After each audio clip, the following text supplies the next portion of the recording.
En France, une entreprise sur deux a subi une cyberattaque au cours des 12 derniers mois. 36% d'entre elles avaient moins de 10 salariés. Nous sommes tous concernés. Aujourd'hui, je vais vous raconter l'histoire d'un de nos clients qui a subi une cyberattaque. Un matin, il arrive dans son entreprise et il ne pouvait pas accéder à ses fichiers clients, à ses fichiers sauvegarde. On découvre rapidement qu'il y a une demande de rançon, de l'ordre de 10 000 € à payer en bitcoin.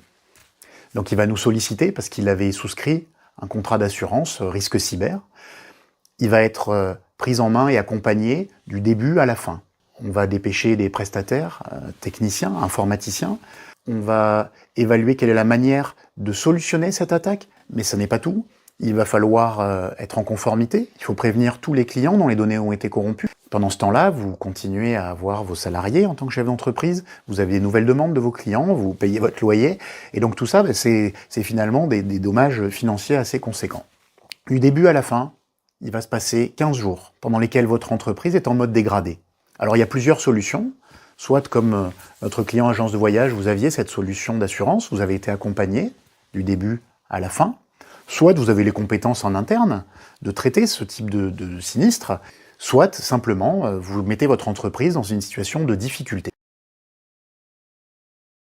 Dans le cas de notre client, on parle d'un budget global d'une vingtaine de milliers d'euros, 10 000 € de rançon, et puis les frais indirects, des jours hommes d'informaticiens, ces équipes qui n'ont pas pu travailler, de la perte de chiffre d'affaires.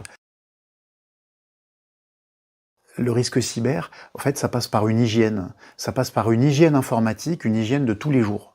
C'est des fondamentaux. Changer son mot de passe, faire des sauvegardes, ne pas mettre un post-it sur son écran avec le mot de passe, ne pas avoir un fichier dans son téléphone marqué mot de passe. Voilà, c'est un ensemble de règles qui vont permettre de faire que s'il y a le choix entre vous comme cible ou un autre, ce ne sera pas vous.